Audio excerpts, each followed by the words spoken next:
Hello and welcome back to my channel. If this is your first time here, hi, I'm Cassidy. If it's not, thanks for always tuning into my videos. Happy New Year! It's the first day of the new year, and you know, we got some Prosecco we are celebrating. Today we're just going over my December wrap-up. I just wanted to get this video over and done with and uploaded real quick so that I can go on to like the best and the worst of the year. But obviously you need to know what I read in December for those videos. So let's just get on into it. I feel like, look how pretty this is. I feel like I'm in like The Great Gatsby. I need like a red lip. Here is my TBR stack for the month, and I did not complete it. I completed everything but these two. Let's just start really quickly with Winter of Ice and Iron since I didn't complete it. I'm about 40 pages into this, 36. This was my pick for time on the board. I really do want to finish this. I'm really enjoying the first 40 pages. It's just very dense, and I was slowly going through it, and I tried to pick it up at the end of the month, and I was just kind of slumping a little bit, and just didn't end up finishing it. Verity, I didn't even start. You've already seen me put it onto my January TBR if you watched my TBR game this month. If you haven't, I will link it. And yeah, this was my pick for Flip a Coin, and it had to be between a fantasy book or a non-fantasy book. Non-fantasy book won. Haven't started it. Gotta read it. So that's why I didn't complete my TBR this month, is these two books. On to bigger and better things. I finished The Hobbit this month, which has been my like mood read pick for the last 2 months as I was buddy reading it with my sister and my sister's roommate. This was a 3-star read from me. I can appreciate this as the classic fantasy that it is. I want to read the whole Lord of the Rings series because it's such a foundation block to fantasy that I love and fantasy that I know today, and it has inspired so much fantasy. What I didn't like was the writing style. I could not get into the way this is written. The prose in it are just not for me. And then also because this is a middle grade book, it has a lack of complexity, and it's a middle grade written so long ago that middle grade today is much more complex than this is. This was very just tell, not show, and I just didn't love it. The story itself is great, but it is a well-known story. I can't wait. We were watching the movies, and then we are starting the next book. I did not listen to the audiobook for this, and I heard that the Andy Serkis audiobook is everything, and I probably should have, but I wanted to appreciate this for what it was and not be swayed by an audiobook narrator. But I do have a beautiful illustrated edition. Yeah, I don't really have much to say about this besides that, like, I want to read it because it's a classic, but I didn't like it because it's a classic. I don't know if that makes sense. There's just like a lack of depth in this that I wanted, and I'm hoping I get it in Lord of the Rings, like in the Fellowship of the Ring, because it's adult versus middle grade. We have Dragon Keeper by Robin Hobb, which is the first book in the Rainwild Chronicles quartet. This is the 4th series start in the Realm of the Elderling, so I can't really tell you what it's about. But the first book, Assassin's Apprentice, follows Fitz, the bastard son of the king in waiting, who then becomes an assassin for the king and just has a terrible freaking life because of it. That's my 30-second description. The Rainwild Chronicles follows characters that live in the Rainwilds. That was a really dumb thingy. And if you've read to this point, obviously there's dragons. There is a dragon POV in this. This was my pick for mixed reviews. I actually really enjoyed this. I gave it a high 4 stars. I know that lots of people hate it. One, because you're told that it's YA. This is definitely not a YA series. It follows younger characters than we've seen before, I think. Because you're following like just hatched dragons, I feel like people think that they're like really young, but they're really not. And although we're following younger characters, which is why I could see this, be like, oh, we have an 18-year-old character, this is YA. This has adult type scenes. There's trigger warnings. It follows discussions that are definitely more seen in adult fantasy than YA fantasy. I wouldn't put this as YA at all. Yeah, the other reason is that there was publishing issues, and this is 1/2 of a novel, and the second book should have been part of it, and you would have got a really full, chunky book that we know and love from Robin Hobb. I do think this falled prey to that, but I was super excited when this ended to keep going and read that second part. So yes, this could have got 5 stars if I think book 1 and book 2 were combined, but it got a 4-star for me because I really liked it, and I really like some of the characters in this. I love that in Robin Hobb's trilogies we follow men a lot of the time in the Farseer trilogies, and then we follow women a lot of the time in the other world, the Rain Wilds and the live ships. I really like our protagonists in this, and I'm really excited to see where it goes, and just to see, I don't know, I love this series, and Robin Hobb is an incredible writer. So yeah, that was a really bad review, but I think this will be my second favorite series, not gonna lie, in the Realm of the Elderlings. I don't think it'll beat Live Ships, but I'm really liking what's happening in this. And then we have Wranglestone, which is a book with a map was the prompt. This was sold to me, and I've sold it to many of you, as a zombie apocalypse book where we're following the town of Wranglestone, which is a little island on a lake, and it's seriously thriving, but when winter comes, the ice freezes over, and the zombies can run across the lake, and so shit gonna get real. This is a love story. It is a gay love story, so like +1 for the gays, but this is a romance book. This is not a zombie apocalypse book. If you've ever watched the movie Warm Bodies, this book is that. This gives me way too much wholesomeness for a zombie book. This didn't scratch my horror-loving needs and wasn't spicy enough for my minor romance, sometimes in the mood for needs. So this got 2 stars from me. I really didn't like it. 1, because I just told you it was a romance book. 2, because the plot was so basic and predictable. And honestly, there's so many plot holes and world holes, and I just didn't get along with it. There's so many issues that I found with this of being like, wait, what, that doesn't make sense with what just happened a couple chapters ago, or like something someone said now doesn't add up, and it was really just predictable. And when I think if you like a queer romance with just like a side of zombies that's not actually scary, this is for you. It's not for me. I really didn't like it. If you are not looking for an epic plot of people running away for their lives because the zombies are gonna fucking eat them, you might like this. That is not what I wanted at all. So yeah, 2 stars from me. Didn't like it. You might see it in an upcoming video, because I really didn't like this. Like, I feel like I sold this really nicely, but I really didn't like this. But it's just not for me. Like, I can see why some groups of people would really, really love this. I've recommended it to Christy because I think that she'll like it, but it's just not for me at all. So that's why I tend to be a little bit nicer, even though I hated it, because like I can see why some people like it. But I don't like wholesome. I don't want cinnamon rolls. I want zombies biting everyone. And then I read The Black Coast by Mike Brooks. This was another 4-star read from me. I loved it. Here's the thing with this book. It could have been a 5-star. If you've read my review on Goodreads, I say parts of this book are 5 stars through and through. But then there's parts that just let me down, and so I lowered it to a 4-star because I couldn't give it that, like, favorite, because some of it was just like, why? The Black Coast follows the town of Blackkeep, who know one thing: when they see crows, raiders are coming. Aren't you just sold?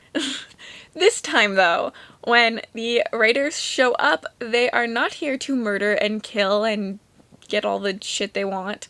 They are here to surrender and try to seek asylum and a place to live, because something happened where they live, which means that they can no longer be safe there and need a new home.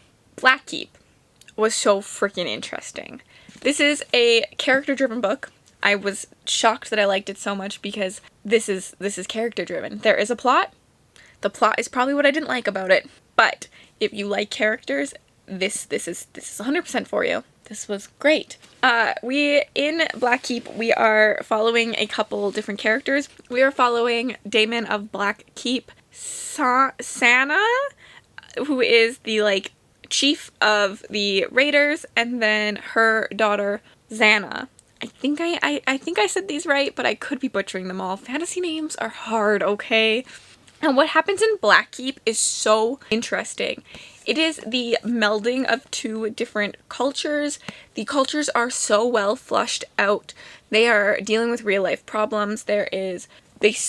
Mike Brooks speaks on nobility, he speaks on being gay, he speaks on so much, and he does it so well by merging these two cultures together, and I loved to see how that was gonna work and how that was being fixed. And that every scene that happened in Blackkeep was a 5-star scene for me. I loved the struggles. I can't rave about that so much. This book made me decide that I am not a plot-driven reader and I'm not a character-driven reader. I'm a world-driven reader, and I love a good world. And this had a good world. And that's what kept me going. I'm so excited to read book 2. Also, something that this book does amazing is the talk on gender. There is a little excerpt just after the prologue which discusses the different cultural differences, and one of them is gender, and in one of the main cultures in this book, gender isn't really as straightforward as we think it is in our, like, typical society. It is much more inclusive to how other people feel, so people use, I don't know what they're called, except for in French, which are like accent aigus, and all this to say whether you're a high feminine female or a high feminine male, or a low feminine female or a low feminine male, and like a masculine female, a masculine male, like there's all of this, and that's a really important because they do talk about it in this book. The other thing that they do is pronouns. They don't use the word I often in this book. Like, I'll be talking to my mom and I'll be like, your daughter wants to go to the mall, instead of saying, I would like to go to the mall. And I really thought that was interesting. I do think the writing style could make it or break it for people. It made it for me. Could break it for you, but it's such an interesting writing style. Everything the author did was so interesting. I am ranting about this book, and I'm not even on my favorite book of the month yet, so this could be really, really long. I read some really good books this month. The parts that were 3 stars about this book were the other POVs, so you are following a couple other POVs just like implemented every once in a while into the story. I understand that these POVs were meant to let you know the overarching plot of the whole series, because obviously the raiders settling in Blackkeep was only the plot of this story, but I just didn't like them as much. I just wanted to get back to Blackkeep. But again, it made you understand the whole plot, and I also do feel like the ending was very, very rushed compared to the rest of the book. Like, you were leading up to this big scene, and then it wasn't like that big. But because I felt like this was so character-driven, I didn't mind as much because I was just along for the character journey and the cultural journey. So yeah, I'm gonna stop talking about it. I will be recommending this book, and I will be picking up the second book soon. I love bought it. It's called The Splinter King. Another book I read this month was The Name of All Things by Jen Lyons. This was 5 stars. I read The Ruined Kings last month, and I gave it a very high 4-star. This gave me what that book was lacking. I don't even know what that book was lacking, but this gave me it. So if you don't know, The Name of All Things is the second book in A Course of Dragons, the first being The Ruin of All Kings, which follows Kieran as we tell his story and figure out whether he is the hero or the villain. By the end of the first book, you think you know that he is the hero or the villain. By the end of this book, I have no clue who the hero or the villain is. What I really liked about these stories is how they're told. Both of these stories have been told with 2 different POVs, telling different parts of the story, and then a narrator narrating the overarching plot of the story. I highly recommend listening to the audiobook and reading along for these. It's just such a great way to do it. The Name of All Things does pick up kind of where Ruin of Kings ends, but it doesn't follow Kieran's story. It follows a character that you meet in The Ruin of Kings, Janelle. I liked that this story was kind of told in the past as well, so again, it's Janelle and this other guy telling this story together, and it's the past story, and it's from how, so you know where point B is, you know where they're at. You're just trying to figure out how they got there, so you start at point A, and it's like, how did we get from here to point B? And the first book's like that too, and I really, really like that style. I also really like the comedic aspect to this. Yeah, I always like to compare it to Sebastian de Castell. If you've read one of his books, I think you will really like this book because it's got that breaking of the third wall comedic aspect as well. The narrator I always really like. Some people think it's lazy world building. I think that it's really freaking intriguing and makes the books what they are. I also think it'd be harder. Not gonna lie, I feel like this would be harder than just regular world building. Unpopular opinion, I can't really tell you anything about this, but it's really, really good. It's really convoluted. It's really complicated. Why am I trying to use big words? It's just really complicated, and so I do understand that some people won't like it because of that. There's a lot of things that happen, and I really enjoy it, and I think you will too if you like other books I like. I can't wait to read the next one. Oh, another thing I really, really enjoyed about this book is, again, their talk on gender. So one of the cultures in this book, and again, you're meeting different cultures. I like to meet different cultures in books, and I think when they're done well, it's incredible. One of the cultures in this book, you're a stallion or a mare, but mare does not mean female, and stallion does not mean male. You can be a female stallion. You could be a male mare. And I don't know, I just thought that was so cool, and I really do enjoy the take. So even though our female protagonist is like the count of somewhere, typically in our society you would be called the countess, but she still goes by the count because she's a stallion. I'm out of actual books behind me, but I still read more books this month. I also read Murderbot, All Systems Red. I gave this 3 stars. I enjoyed it. It's a character-driven book. There's not much plot. It was a fun ride to be on. I just wanted to read a short book one day, so I read that. I don't really have much to say. It's completely character-driven. I could have given this more, except for that when the plot, you're leading up to this one part, and then this is like the final part of the plot, and they just kind of skip over that, which I hate. Give me what happened. I don't need a fade to black, and then wake up and everything's fine. Hated that. Murderbot himself is such an entertaining character. If you don't know, the Murderbot series follows Murderbot. It is a self-proclaimed name. He is a bot who is sent out essentially to protect people on their missions and just listen to their own commands. But when something happens, he ends up hacking his own, like, command chip. Now he's in control of himself, and essentially he just wants to watch shitty reality TV all day and hates his job and doesn't listen to orders. And it's just hilarious. I liked it. I will not be continuing on with this series, I don't think. It was just a simple read. I enjoyed it. Didn't hate that I read it, but I don't love it enough to continue. I read Every Hearted Doorway by Shauna McGuire. I'm sorry, Ro. I gave it 2 stars. I really wanted to like these books. When I was little, I read the Magic Tree House, and I really liked Portal Fantasy. I like the idea of Portal Fantasy, but I did not like this book. Here is the problem. I will be continuing the series because I think I will like the second book. If you don't know, the Wayward Children series follows children that go through doors.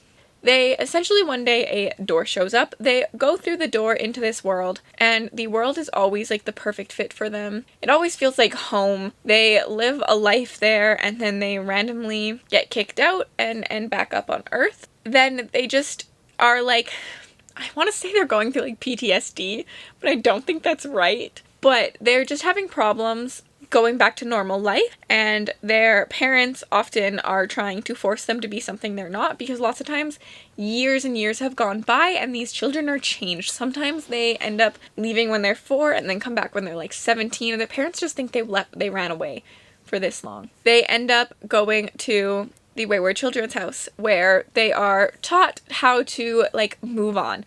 They're not taught to forget, they're just taught how to move on in life. I enjoyed this book for the first hour. The setup of the world and learning about the world, I loved. And then an hour mark hit and I just got bored. I felt like things were very repetitive. You kept telling me the same thing, and when the actual plot starts, which is a murder mystery, I knew who it was. How do you not know who it was? They were pushing you to look so far in one direction and leaving this other person out so much that I automatically knew who it was. And then they were just repeating again and again the same things. The pros to this book is that she is asexual, and I think that that is great representation because you don't see that a lot in books. But I was told she was asexual too many times. I felt like I like the kind of representation that's just like, it's normal and it's accepted in a society. And I know that's really not the case yet in our world, but I like when they show me how the world should be.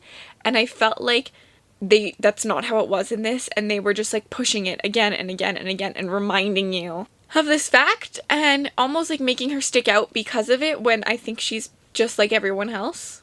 I obviously am speaking from what I like. Please let me know if this is what I'm wrong. I can't speak out for people who are asexual, and I can't tell you that this was wrong representation because it was representation. I can't even tell you if it was great representation because I don't know, but these are just like my thoughts on it and what I didn't like about it. Little disclaimer. So I gave it 2 stars. There's a Narnia reference in this book that I think was absolutely hilarious because it's such a big topic in my household. The fact that Narnia, if you didn't know, the lion is God. It's a Christian book. But it's just, I thought it was hilarious, but no one else probably will. But I will say, even though I gave this book 2 stars because I was just bored, like, I was bored and I knew how it was going to end, so like, how can I give it more than that? I pushed through because I was intrigued, and I still am intrigued. So I will be reading the next book. I did some research. And this could be a lot. I think the next book will be 4 stars. Who am I? How do I go from a 2-star book to a 4-star book in the series? I think the next book will be 4 stars for me. Because I was so intrigued with the different worlds. I liked that. That's what kept me going with this book, other than I also needed a book to complete 80 books. But I think I would have pushed through this book regardless because I really liked the worlds and I was intrigued by what happened there, but I wanted more. I wanted to know more of what happened when they were through the doors. I cared about that. I didn't care about kids dying. So I looked up the second book, and the second book follows 2 of our characters through their journey through the doors, I believe, and so I think I will like that a lot more. And their world sounds so cool. So I actually am really excited for that.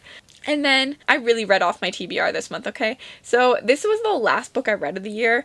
I did this really out of order. So it kind of sucked that I ended It kind of sucked that I ended the year on a 2-star, especially because the book I read right before this one was No Exit by Taylor Adams, and I gave this book 5 stars. I loved it. It's a thriller. It was so good. This book follows Darby, who is driving across provinces, I think they're called states because she's in the States. They're driving across states to go visit her mother who has cancer and is potentially dying, and she gets caught in a snowstorm. She has to pull over on one of these, like, visitor centers. She has to wait for the snowplows to come through and clear the roads before she can continue to the hospital. And so she pulls up at this visitor rest station that has 4 people already there, and she has to spend the night with them, and there's no cell service. Dun dun dun! She is outside trying to get cell service when she passes by a car and sees a girl trapped inside a dog cage in one of the vans. And this sends her night into just chaos. You are trying to figure out who done it, like whose van it is, who the frick has a kidnapped kid in their car, and you gotta survive till morning when you can get out of here. You are told really early on who did it, and it just becomes a case of Darby trying to survive the night and making really bad decisions. But like, some people complain that she just made bad decision over bad decision over bad decision, but like, have you watched any horror movie? They all make bad decisions. But I think that she made realistic decisions to what I would have made in this situation. I really enjoyed this book. 1, the atmosphere, and I really liked that. I really liked the twists. There's twist after twist after twist after twist, which sometimes I hate, but it really worked in this book, and it was just like a thrill. When I found out who it was, I was like, wait, we still have like 90% of this book to go. And I was excited the whole way through. I loved the writing in this. It was the perfect amount of like description and action and slow moments, and it was a little repetitive on some things, and especially her phone battery dying and she forgot her charger at home, and that was just like a little repetitive and annoying, and it really didn't matter at all because there wasn't cell service up there anyways. But I just looked past those little things because I just loved the ride we were on so much. And yeah, I've already recommended this thriller to like 5 people because I really, really enjoyed it, and I highly recommend the audiobook. So good. I wish I had ended the year on this book instead of the last one because would have ended it with a 5-star read. Anyways, thank you guys so much for watching. I had like a lot of ups and downs this reading month, but sometimes I wonder if reading a 5-star book right before I read a book that like is like an amp book, if that makes it go down. I need to like really watch my patterns. I want to look at that next year, I think, to see if after I read a 5-star book, if like the next book is like, could have been okay if I had read it at a different time, but I'm just really noticing the flaws because I loved the book before. Thank you so much for watching. If you'd like to connect with me on other platforms, my Bookstagram, my Book Twitter, my Goodreads, and my beauty channel, all linked in the description bar below. I hope you have a wonderful day, and oh, your emoji! If you've watched this video all the way through to this point and would like to just leave a comment down below to say that you were here but you have no idea what to say, leave me... What can we leave? A cell phone emoji, because her battery was dying. Leave me a cell phone emoji and just have a wonderful day. I'm going to leave some videos on the screen that I think that you would enjoy.